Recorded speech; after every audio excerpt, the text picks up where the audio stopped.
I've been running my agency Affluent.co for 8 years, and today I'm completely removed from the day-to-day operations. Not a single part of the business depends on me anymore, and any hours I work are now by choice and only on high leverage tasks that I actually enjoy. And yes, a huge part of that is due to the incredible team that we've built, but even the team would not survive without all of the systems that we've developed through trial and error over the years.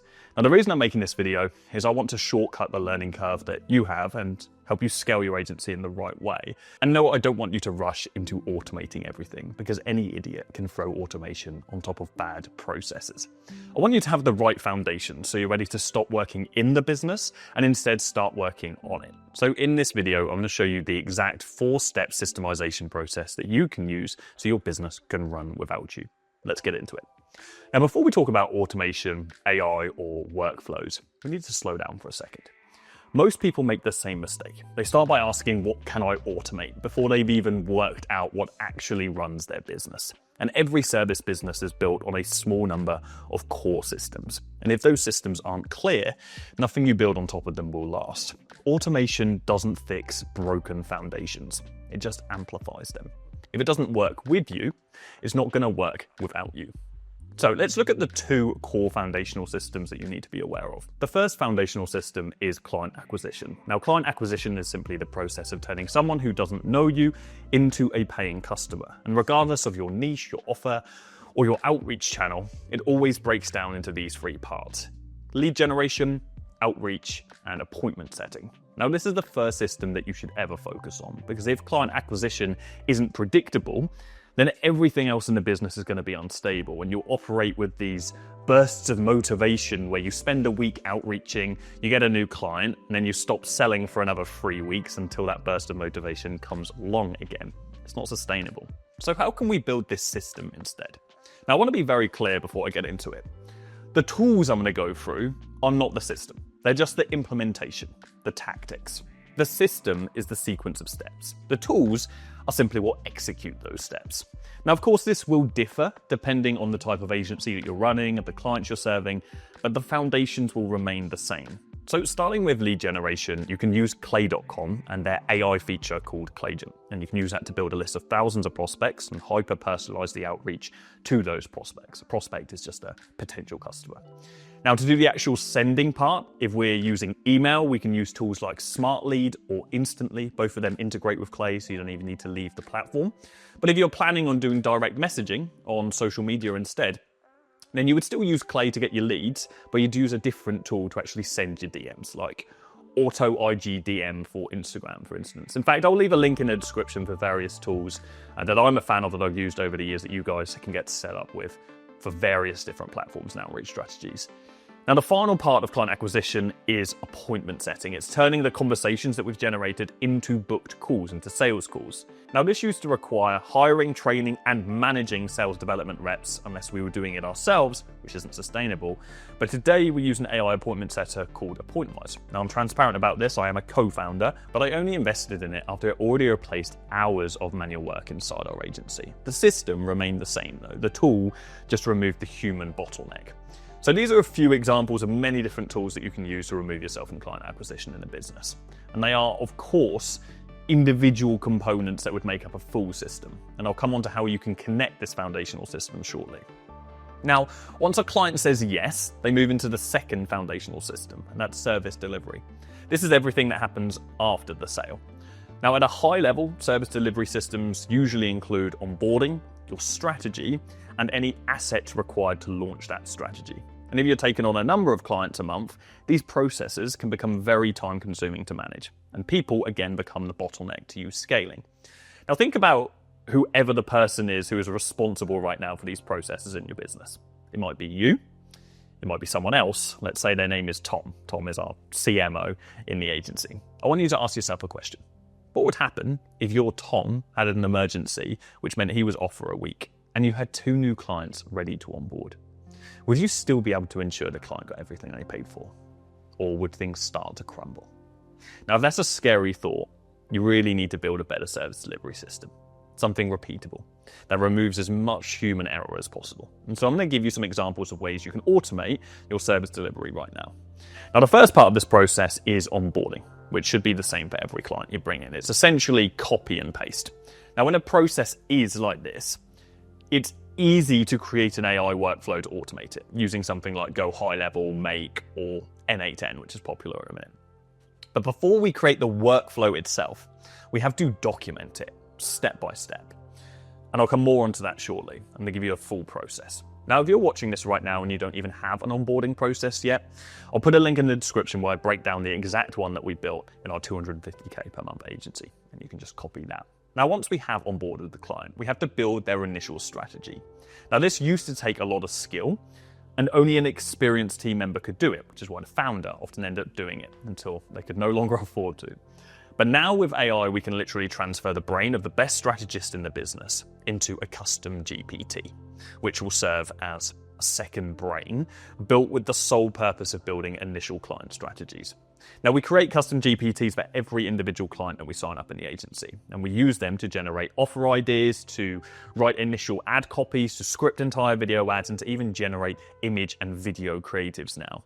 Now, in fact, editing team, can you throw up the base prompt that we use on screen right now? I'll send it to you. I want to give the people that so they don't have to waste the weeks of trial and error that we had to go through to perfect it. Feel free to pause the video and screenshot it. Or if you want me to just send you this prompt, follow me at Platten on Instagram and DM me the keyword custom GPT and I'll send it to you directly. And for those of you that comment on this video too, letting me know where you're at right now and your goals for the year, I'll send you my full client knowledge context doc template, which you can use to train the agent to your specific client's business. Now, of course, the actual services you provide might differ if you aren't running a lead generation agency or a performance agency like me, but the principles are the same. You can still train a custom GPT to learn what services you offer and feed it with your knowledge. For example, I work with a ton of content agencies like Lucas from Hamby Media, which is an agency that does $500,000 per month. They use custom GPTs to create hundreds of new video ad scripts every month just by iterating on previous proven winners. Now, if they were doing this from scratch, they'd have to watch winning ads one by one and come up with new ideas, which is what they used to have to do. Now, instead, they now feed the transcripts of previous winners to the GPT and they generate new iterations in seconds. And if you want to go a step further and actually create the visuals, being images or videos, you can use tools like Higgsfield, is my personal preference, for image creation and video creation, because it marries up all of the best AI models like VO3 and Nano Banana all under one roof. I'll leave some links in the description. You can check them out in your own time. But we're getting stuck in the tools right now, and I want to give you everything you need to create systems of your own today and not just replicate everything that we do specifically from a tactical perspective. But before we move on, I want to make this absolutely clear. If you want to run a business that runs without you, everything must already work as it should. You're already bringing in clients predictably. You're already delivering them results predictably. And if either of those two things are not true, it is not time for you to build systems. It's time for you to go back to the drawing board and fix the basics. And only then can we talk about how you can remove yourself from them. And the same goes for any part of the business. If you're looking to systemize and therefore remove yourself from it, if it doesn't work with you, it is not going to work without you. Okay. So presuming that you've got things working that you want to remove yourself from, what is the best way to achieve this? Now, there are 4 stages of systemizing any business. These 4 stages apply to everything, whether it's client acquisition, service delivery, getting guests on your podcast, managing your email inbox, whatever it is. The way to go about removing you from each process is always the same. And the stages you move through in order are eliminate, document, automate, and delegate. Now, we'll go through each of them, starting with elimination. Elimination is about removing unnecessary work from the business before you try to improve anything. Now, one of the biggest mistakes that founders make is assuming that everything they're currently doing deserves to stay. It doesn't. A useful way to think about this is like reviewing the cost of your business. A business that isn't as profitable as it should be. If your margins are thin, you start by identifying what you're spending on that shouldn't be there in the first place. And time works the same way. Before you build systems, because you're too busy, you need to understand where your time is actually going and whether that time is being spent on things that genuinely matter. And it starts with a time audit. Now, for a period of around 2 weeks, you track what you're working on. Not roughly, not by memory, otherwise things will slip through the cracks and this process won't work. Don't use software either. Do this yourself. Write it down as it happens. What the task was, how long it took, how often it shows up during the week, and if you have a team, get them to do this across the entire business, not just yourself. Now, the point of the audit isn't to optimize anything yet, it is simply to show you where your time is going nice and clearly on paper. Now, most founders think that they know where their time is going, but when they actually see it written down, the reality is usually very different.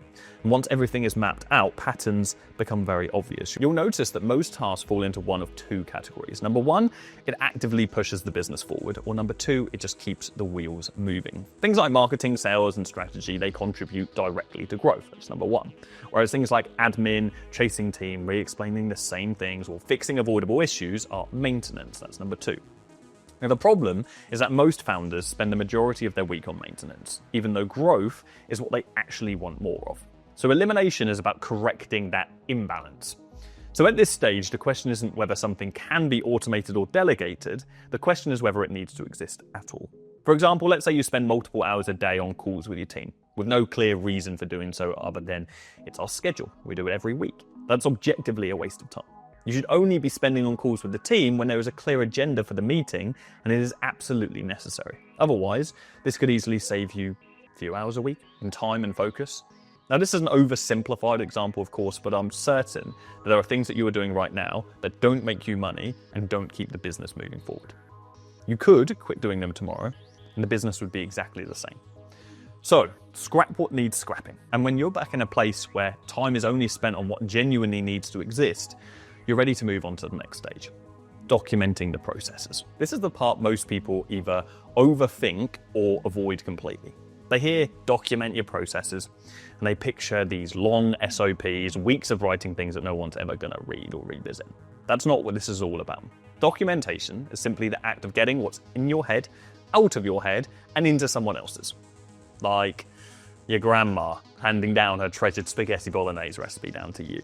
But there's one very big mistake that people make documenting. They try to document how things could work instead of how they actually work today. If grandma sprinkled a few extra steps in the recipe, when you come to make it, it ain't gonna be grandma's spag bowl. So the recipe becomes redundant. So you need to get the process nailed yourself and then document it exactly as it is. This way we are guaranteeing someone else could get the exact same result as we do, if they follow it properly, but that's a whole other issue. I'll touch on that shortly. Let's look at practically how we can create these documents. First, every process that you document needs a start point and it needs an end point, a trigger and an end state. Take client onboarding as an example. It's triggered usually when we get a yes, and its end state is the client being fully set up, expectations being aligned, and delivery ready to begin without any outstanding tasks. Everything in between is the system. Now, I want to make this super actionable for you, and so here's a real example of how we structure our own internal documents at my agency so you can just copy me. Now, with our SOP, we first have a title. This tells people what the document is for. The example we use is an onboarding SOP, so the title would simply be Client Onboarding Process. Then we have our purpose and scope. The purpose and scope explain what the SOP is for in a bit more detail and why the SOP is necessary. So if our SOP is showing people how to onboard clients, we would say that the purpose of this document is to show the user how to successfully onboard a client as fast and smoothly as possible. Now, the owner of the SOP is the next thing we cover. This highlights who created the document and who is responsible for updating it. And our success criteria is what we deem the end goal of the process. Now, whatever it is, your success criteria needs to be clear and it needs to be written down, so whoever is following the document knows what they must achieve. Now, a section for any specific terminology can also be useful if there are any lesser known language or acronyms that we will use. And the next section is the most important, the step-by-step, where we will outline the exact steps taken to complete this process. But don't fluff this out. You want this to be as clear and concise as possible so that even a new team member who knows little about your business yet, use this document, they could then still onboard a client. And finally, we want a section for references and resources, basically anything external that the user might need to get the job done. And you need to do this for every major process inside your business. And over time, this becomes a comprehensive SOP library. Here's what ours looks like, broken across every department in the business. This SOP library is intellectual property. It's the blueprint for how your business operates. It's not just what gets done, but how and why it gets done that way. Without it, your team are forced to wing it every day. And when people are winging it, consistency disappears, mistakes compound, and growth stalls long before the business becomes actually valuable. This is also non-negotiable if you ever want to sell the company. A buyer will not step into a business where nothing is clearly defined because they wouldn't even know where to start once you are gone. Now, most founders never reach an attractive valuation for this exact reason. The business simply cannot operate independently, and so it cannot scale cleanly. Clear documentation turns a business into an asset. It's what allows you to step back without things breaking, and only once your processes and documents are properly outlined does it make sense to move on to automation. Now, automation only works for parts of the process that are repeatable. So we must identify which parts of our process fall under that specific category. Now, the easiest way to do this is to map out a flow, which is a visual representation of each step. I like to do this on Miro, but you can do any or use any other tool that you're familiar with, like Figma, for example. Now, the simplest way to tackle this is for manual steps to be squares and repeatable steps to be circles. It makes sense to continue with our onboarding example, and so we'll do that. The trigger is the client saying yes. This is manual. Now, after that, we book an onboarding call. This is also manual because it happens on the sales call itself. Next, we want to send over a contract, an invoice, an onboarding questionnaire, and we need to set up a communication chat. This is all repeatable, and therefore it can be automated. How? We simply add an onboarding trigger form before these 4 steps, right after booking the onboarding call. This would be an online form that you'll fill in that will trigger the following 4 steps. And all you need to do is input the business's name, the contact name, email address, and the service price, and then all of the rest can be automatically generated. Now, this form can also trigger automated follow-ups that get sent if the contract has not been signed, or the payment has not been made, or the onboarding form not filled in. Now, the next step after these would be a notification to the team that we are onboarding a new client, also automated. Why do we want to do this? Well, we want our team jumping into that communication chat and welcoming the client, which leads us on to the next step. An official welcome message in the communication chat from ourselves or from whoever closed the client in the first place. This too can be automated, but we like to do this manually at affluent.co because we can personalize it for every new client that comes in. Now, once the payment has been made, this triggers another internal notification and also adds a tag to the client on our CRM. This triggers a free welcome gift, in our instance, usually a hamper of some sort, which is an easy quick win, an easy way to make them happy. Now, the final step here is manual. We create a client dashboard so we have a centralized place for expectations, for reporting, and for any assets that we need to gather. Whilst this is manual, it is a simple copy and paste job. And that's it. That's our onboarding flow. Simplified a little. By the way, I'll break down this entire onboarding process in micro detail in another video, and if you want to understand why we do each step and a few other extra steps, you can go ahead and watch the onboarding video I mentioned earlier if you want all of the micro detail of how we do things. I'm trying to keep things high level today, so we just focus on the systems and how you can create them instead. So now we have the flow mapped out. How do we actually automate the parts that can be automated? Now, for this specific system, we use Go High Level for the onboarding trigger form, the contract, the payment, the onboarding questionnaire, and any notifications or follow-ups. We then use Zapier to create the communication chat and to trigger the message to our supplier to send a free gift. But ultimately, it doesn't matter what tool you use. People will want you to believe that one tool is the only automation tool, but I've used them all from Zapier, Make, NA10, and all it really comes down to is personal preference. Different tools just have more hype than others, but they achieve the same thing. So try out a few and just go for whichever's interface you like the most. Now, if you're new to automation, I think the easiest and most versatile platform you can use is Make. But don't attempt to use any of these tools if you haven't yet documented your processes and created your visual flow. And once you've done all of this, once we've created new automation in a business, there's really only one thing left to do. Delegate it. This is the point where your business actually starts to detach from you. Delegation is about transferring responsibility for an outcome, not just someone handling a task. You've probably been in this situation before. You hand someone a task, you think you made it clear exactly what you expected, and then when it gets completed, you spot a ton of mistakes, and you're banging your head against the wall wondering where you went wrong. And that leads you to constantly micromanaging and looking over people's shoulder. And you find yourself in a place where you feel like you have a shit team that can't keep the same standards as you. That is the worst place to be as a leader. whether you want to hear it or not. It's almost always your fault. You're simply not delegating properly. And you cannot delegate properly if you haven't followed the steps that I've outlined today. Only if your systems are genuinely solid and things are still not being completed properly, only then can you actually say you may have a people problem. And at that point, it's usually time to have a difficult conversation and replace poor performers. You may have heard this quote before: hire slow, fire fast. Live by it in the business. You can't allow emotional attachment to get in the way of this. The number one objective of hiring someone is to produce a consistent outcome without your involvement. Anything less means they need to be gone, and they need to be gone fast. We need people who can come in and take initiative, be proactive, follow processes, and get shit done. Because our team is what allows us as the founder to step back and remove ourselves from the business. And this kind of leads me on to my final point, which is a common fear I see across new businesses that are new to delegating. It's losing control of the business.